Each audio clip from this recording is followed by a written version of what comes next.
भाजपाइयों को हार का ऐसा डर लग रहा है कि अब चुनाव लड़ने से तौबा तौबा कर रहे हैं। कह रहे हैं कि हम चुनाव नहीं लड़ेंगे। और गोदी मीडिया में जो आपको बताया जा रहा है कि साहब ये 8 दिग्गज उतारे गए हैं, जिसमें 7 सांसद है और एक राष्ट्रीय महासचिव है, तो ये अपनी 3-3 4-4 सीटों के ऊपर जो है वो असर इनका कम से कम है। वैसे एक सांसद 10 सीटों के ऊपर होता है कम से कम, लमसम मैं आपको बता रहा हूं। तो कम से कम जो है वो असर ये सोचा जा रहा था कि ये जो है वो ये जो दिग्गज हैं, ये 8 दिग्गज जो है कम से कम 43 सीटों के ऊपर असर डालेंगे। लेकिन भास्कर ने इसके ऊपर बड़ी अच्छी स्टोरी की है। ग्राउंड रिपोर्टिंग के जो सर्वे निकल करके सामने आ रहा जो माहौल है, उस सबको मिला करके भास्कर ने ग्राउंड ये स्टोरी की है। और इसमें बताया है कि 8 जो दिग्गज उतारे हैं, उनमें से 6 दिग्गज जो हैं वही अपनी सीट के ऊपर फंसे हुए हैं। पूरा विस्तार से मैं आपको बताऊंगा, एक एक सीट का ब्यौरा इसमें है कि कौन कहां पर कितना फंसा हुआ है, कितनी सीट किसकी जो है फंसी हुई है, किस तरह की हालत है, ये मैं आपको बताऊंगा। लेकिन सोचिए जरा, आपको मीडिया में क्या दिखाया जा रहा है, और लेकिन भाजपा के नेताओं को हकीकत पता है। कैलाश विजयवर्गीय क्या कह रहे हैं? कैलाश विजयवर्गीय कह रहे हैं कि मैं अंदर से खुश नहीं हूं, 1% भी लड़ने की इच्छा नहीं थी, अब अपन बड़े नेता हो गए हैं। ये मैंने अपना गलत नहीं लिखा है, उन्होंने बोला ये, अब अपन बड़े नेता हो गए हैं, भाषण देना और निकल जाना ये अपना जो है वो अब पूरा प्लान था कि दिन में 8 सभाएं करेंगे, 5 हेलीकॉप्टर से करेंगे और 3 कार से करेंगे। ये जो है वो कैलाश विजयवर्गीय बता रहे हैं इस वीडियो के अंदर। और वो कह रहे हैं कि मैं गणेश भगवान की तरफ हाथ करके बता रहा हूं, मेरी लड़ने की कतई इच्छा नहीं थी। क्यों इच्छा नहीं थी? क्योंकि इनको पता है कि इनकी सीट खुद नहीं निकल रही है, और नरेंद्र मोदी जी ने, अमित शाह ने इनको फंसा दिया है। फंसा इसलिए दिया है कि ये विधानसभा नहीं जीतेंगे तो कल को जो है सांसदी का टिकट दोबारा कैसे मांगेंगे। और इसीलिए मैं आपको दिखाऊंगा, चाहे कैलाश विजयवर्गीय हो और चाहे नरेंद्र तोमर हो, इन्होंने एक ट्वीट तक नहीं किया अभी तक। करीब करीब जो है वो आज शाम को 2 दिन पूरे हो जाएंगे, लेकिन कोई ट्वीट तक ये अपनी तरफ से नहीं कर पाए हैं और कि हम लोग स्वागत करते हैं, इस तरह से कोई इन्होंने अपनी तरफ से नहीं किया। और बहुत सारे ट्वीट किए हैं, लेकिन टिकट मिलने के ऊपर खुशी जाहिर करते हुए कोई ट्वीट नहीं किया है। अब ये वीडियो आप सुनिए। सच कह रहा हूं, मैं गणेश जी की तरफ हाथ करके कह रहा हूं, पार्टी ने टिकट जरूर दे दिया मुझे, पर अंदर से खुश नहीं। सच कह रहा हूं, इसलिए कि मेरी लड़ने की इच्छा ही नहीं थी, एकदम 1% भी इच्छा नहीं थी। एक माइंडसेट होता है ना लड़ने का, अपने को तो जाना भाषण, अब बड़े नेता हो गए, अब हाथ जोड़ने कहां जाएंगे, तो भाषण देना और निकल जाना, भाषण देना और निकल जाना, ये सोचा था हमने। तो हमने तो प्लान ये बनाया था कि रोज 8 सभा करनी है, 5 हेलीकॉप्टर से और 3 कार से, इस प्रकार रोज 8 सभा करनी है इस पूरे चुनाव में। और ऐसा प्लान भी बन गया था, पर आप जो सोचते वो होता क्या, भगवान की जो इच्छा होती वही होता है। तो भगवान की ऐसी इच्छा थी कि मैं चुनाव लड़ूं, एक बार फिर से जनता के बीच में जाऊं, तो ईश्वर की इच्छा थी, तो मैं एक बार फिर से उम्मीदवार, मुझे अभी भी विश्वास नहीं हो रहा है कि मैं उम्मीदवार हूं। सच कह रहा हूं मैं आज, मेरे को लग ही नहीं रहा है कि मुझे टिकट मिल गया और मैं उम्मीदवार बन गया। सच कह रहा हूं, मैं गणेश जी की तरफ हाथ करके कह रहा हूं।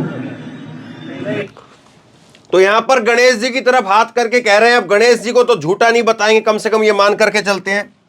लेकिन जरा देखिए स्थिति क्या है। इन जो दिग्गजों को उतारा गया, इन दिग्गजों के सारे सोच रहे थे कि ये 4-4 5-5 सीटें और निकालेंगे, अपनी सीट तो निकालेंगे ही, मतलब बैठे बैठाए 50 सीट आ जाएंगी।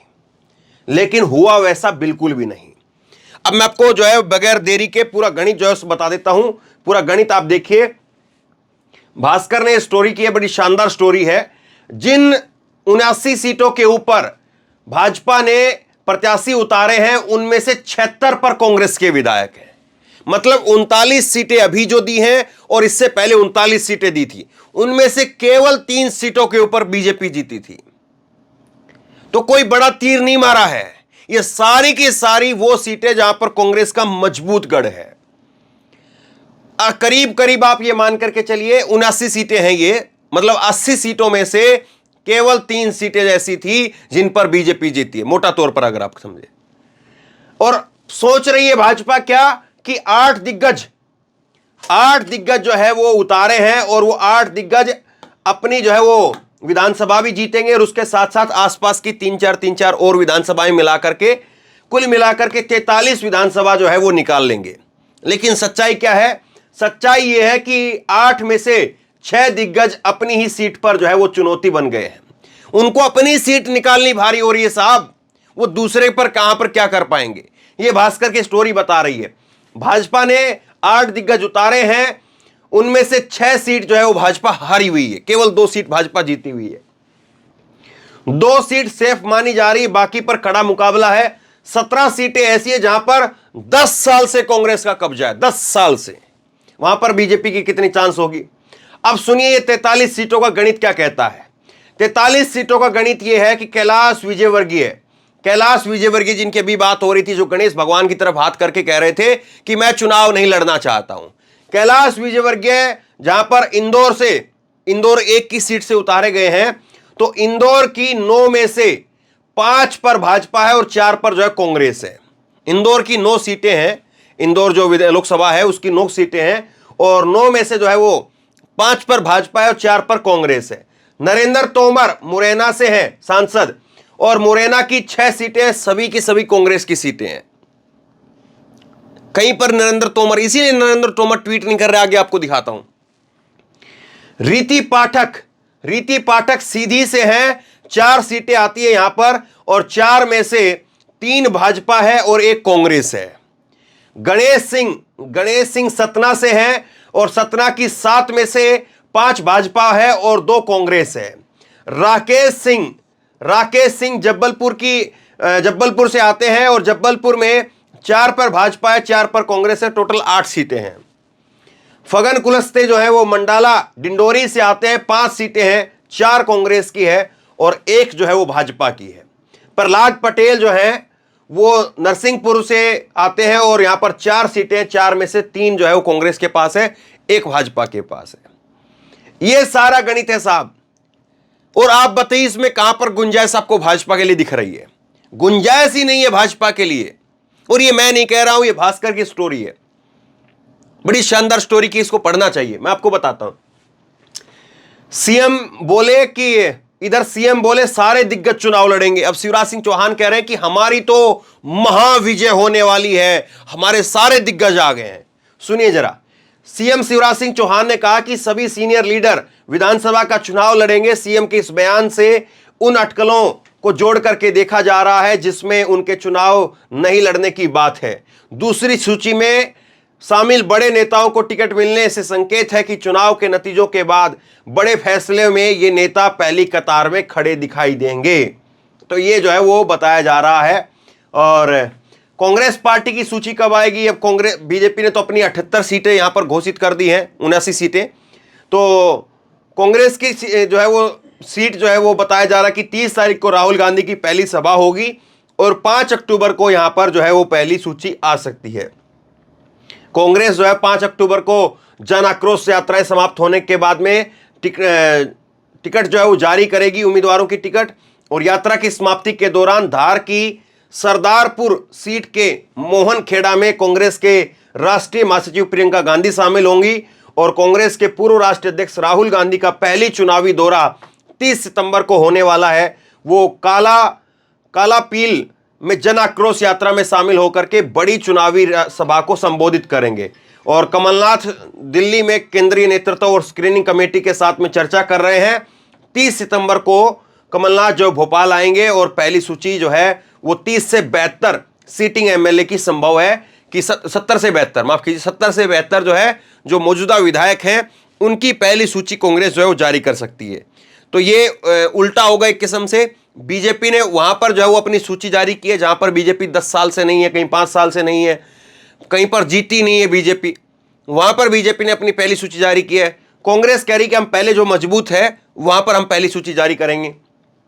अब इसका असर क्या होगा, क्या रहेगा, कैसे रहेगा, वो तो समय बताएगा। लेकिन यह जो है बड़ा दिलचस्प है। और इसमें एक और खबर देखिए, 8 दिन पहले ही पार्टी के अंदर आई मोनिका और अमरावड़ से जो है इनको उतार दिया। भाजपा ने मोनिका शाह बट्टी 33 साल की इनकी उम्र है और छिंदवाड़ा की अमरवाड़ा सीट से एसटी से उतारा है और मोनिका ने 19 सितंबर को ही भाजपा की सदस्यता ली थी।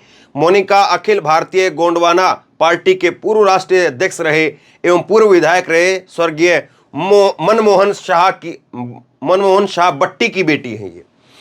तो देखिए साहब कैसे कैसे होता है, जो कहते हैं कि पहले 5 साल आओ यहाँ पर जो है वो करो, दरी बिछाओ, ये करो, फिर उसके बाद टिकट मिलेगा, या 8 दिन पहले आती इनको टिकट मिल जाता है। तो भाजपा खुद जो है वो जितना उम्मीद देख रही थी उतना उम्मीद भाजपा को अब बिल्कुल छोड़ देनी चाहिए, क्योंकि जमीनी हकीकत ये बता रही है कि जिनको टिकट दिया गया है वो खुद फंसे पड़े हैं और वो खुद अपनी सीट जीतने में ताकत लगाएंगे, दूसरी सीटों को जीतने में ताकत लगाएंगे। अब सोचिए, चाहे जो है वो कैलाश विजयवर्गीय हों या नरेंद्र तोमर हों, वो अपनी सीट बचाने में फंस गए हैं कि अपनी सीट को कैसे बचाया जाए। मैं आपको दिखाता हूं कैसे ये लोग अभी तक ट्वीट तक नहीं कर पा रहे हैं। नरेंद्र तोमर का ये देखिए अब ट्विटर हैंडल है और नरेंद्र तोमर सब कुछ ट्वीट कर रहे हैं, लेकिन टिकट के बारे में कोई ट्वीट नहीं किया। ये ट्वीट तो खैर उन्होंने पिन किया हुआ है, लेकिन ये देखिए 1 घंटे पहले नरेंद्र मोदी को रीट्वीट किया है, फिर नरेंद्र मोदी का ही रीट्वीट है, फिर उसके बाद में अमित शाह का एक जो है कॉलम छपा है अखबार के अंदर, उसको जो है वो उन्होंने ट्वीट किया है, ठीक है। फिर वो पर्यटन दिवस की बधाई है, मतलब सब तरह के ट्वीट है। मैं आपको दिखा देता हूँ 2-3 दिन के आखिरी, लेकिन अपनी तरफ से उन्होंने कोई भी ट्वीट नहीं किया है जहाँ पर वो बधाई दे रहे हों, धन्यवाद दे रहे हों कि मुझे टिकट मिला है, बहुत बहुत धन्यवाद। ये 23 घंटे पहले का ट्वीट है, ये भी 23 घंटे पहले का ट्वीट है। रोजगार मेला, प्रधानमंत्री, ये सारे ट्वीट जो है उनके 25 सितंबर तक हम पहुँच गए। 25 सितंबर, ये 26 सितंबर, ये भी 26 सितंबर, ये 25, ये भी 25 सितंबर, कहीं पर लेकिन कोई वो ट्वीट नहीं है। कहीं पर भी जो है वो इन्होंने अपना ट्वीट नहीं किया है कि जब उनको जो है वो टिकट मिला हो और टिकट मिलने के बाद उन्होंने कोई ट्वीट करके जिसकी जानकारी दी हो। तो कहीं पर कोई इस प्रकार का ट्वीट नहीं है, ये आप देख लीजिए। तो अब ये स्थिति क्या बताती है? क्या वाकई भाजपा की हालत बड़ी जो है वो दयनीय हो गई है, बड़ी पतली हो गई है और इसीलिए कोई ट्वीट करके राजी नहीं है? कैलाश विजयवर्गीय को देखिए, ये कैलाश विजयवर्गीय का हैंडल है और ये भी जो है इन्होंने पिन किया हुआ ट्वीट है ये तो। और उसके बाद में नरेंद्र मोदी को रीट्वीट कर रहे हैं और जो है रीट्वीट किया है, ये अशोक सिंघल के बारे में ट्वीट किया है, महाकाल का ट्वीट है और अलग अलग प्रकार के ट्वीट हैं, लेकिन कहीं पर भी जो है वो इन्होंने ट्वीट नहीं किया है। ये कल का इन्होंने भाषण जो है वो ट्वीट किया है कि इंदौर विधानसभा के क्रमांक 1 से कार्यकर्ताओं के साथ में संवाद, लेकिन कहीं पर भी जो है वो ट्वीट नहीं किया है इन्होंने कि जहाँ पर टिकट के देने के बाद में जो है ये अपना वो धन्यवाद दे रहे हो कि टिकट मिल गई है, बहुत बहुत धन्यवाद। कोई ट्वीट नहीं है, देख लीजिए आप, 26 तारीख के ट्वीट है। तो साहब ये स्थिति है बीजेपी की, कहीं पर कोई लड़ने के लिए तैयार नहीं, कोई ट्वीट करने के लिए तैयार नहीं। इसका मतलब क्या है? इसका मतलब यही है कि बीजेपी में जो है वो हालत खराब है। ये कल जो है नरेंद्र तोमर से वैसे एनआई ने पूछा और एनआई ने से क्या जवाब दिया इन्होंने कहा कि मैं भाजपा का कार्यकर्ता हूं, पार्टी को लगता है कि मुझे विधानसभा चुनाव लड़ाना चाहिए तो पार्टी का आदेश मानेंगे, हम कार्यकर्ता हैं, पार्टी जो आदेश देगी वह हम करेंगे। मतलब कुछ भी ये लोग अपनी तरफ से किसी ने नहीं कहा कि मैं चाहता था कि मैं विधानसभा लड़ूं, सब ये कह रहे कि पार्टी का आदेश है। तो मतलब सीधा संदेश ये है कि भाई हम तो चाह नहीं रहे थे, ऊपर वालों ने बोल दिया, अब क्या करें।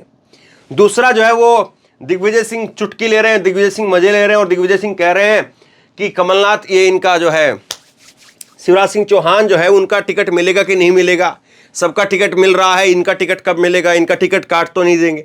तो कांग्रेस इसमें अलग चुटकी ले रही है। इसके साथ साथ एक खबर मैं आपको और दिखाता हूं जो देखनी सुननी जरूरी है, और ये खबर पुरानी नहीं है, ये खबर 27 सितंबर की ही खबर है और ये उज्जैन की खबर है, मध्य प्रदेश की खबर है, जहां पर टिकटों को लेकर के हम इतनी सारी बात कर रहे हैं। लेकिन उसी प्रदेश में मुख्यमंत्री खुद अपने आप को मामा बताते हैं, उसी प्रदेश में डबल इंजन की भाजपा की सरकार चल रही है। और उस प्रदेश में क्या हो रहा है? उस प्रदेश में आज ही सुबह की खबर है 27 तारीख की, उज्जैन में निर्भया जैसी घटना हुई है। बच्ची कौन है, कहां से आई है, पता नहीं है। एक्सपर्ट ने बोली से समझा बच्ची यूपी की हो सकती है। दुष्कर्म के बाद खून से सनी बालिका 2.5 घंटे अर्धनग्न हालत में भागती रही। इंदौर में इलाज के दौरान पुलिस ने खून दिया, अब खतरे से बाहर है। तो साहब ये स्थिति है मध्य प्रदेश की। वहां पर एक छोटी बच्ची सीसीटीवी के अंदर जो है दिख रहा है और ये बच्ची कैसे खून से लथपथ जो है पाई गई। अब सोच सकते हैं अब क्या किया गया होगा। ये हालत है। और किस तरह से जो है वो यहां पर मुख्यमंत्री जो है वो 12 साल की लड़की बताई जा रही है, 12 साल की इसकी उम्र है, 12 साल की लड़की की ये हालत कर दी गई है। मामा मामा मामा मामा का जो है वो राग शिवराज सिंह चौहान जो है गाते रहते हैं, डबल इंजन की सरकार का राग जो है वो नरेंद्र मोदी गाते रहते हैं, लेकिन जो सच्चाई है वो चीख चीख करके कह रही है कि हालात ठीक नहीं है, हालात बहुत भयंकर हैं। हालात जिस प्रकार के हैं वो साफ तौर पर बता रहे हैं कि बीजेपी जितने मर्जी दावे कर रही हो, बीजेपी जितने मर्जी सपने पाल रही हो, लेकिन अब की बार विदाई हो सकती है, यह साफ तौर पर दिख रहा है। और इसीलिए बीजेपी हर दांव आजमाने के लिए तैयार है कि कुछ भी करना पड़े तो तय कर लो, क्योंकि बाद में फिर यह रहेगा कि यह कर लेते तो शायद जीत जाते, ऐसा कर लेते तो शायद जीत जाते। इसलिए बीजेपी कुछ भी करने के लिए तैयार है, लेकिन बीजेपी का ये कुछ भी करना क्या उसके वाकई काम आ भी पाएगा, या कुछ भी कर ले बीजेपी अब की बार सरकार नहीं बनने वाली है?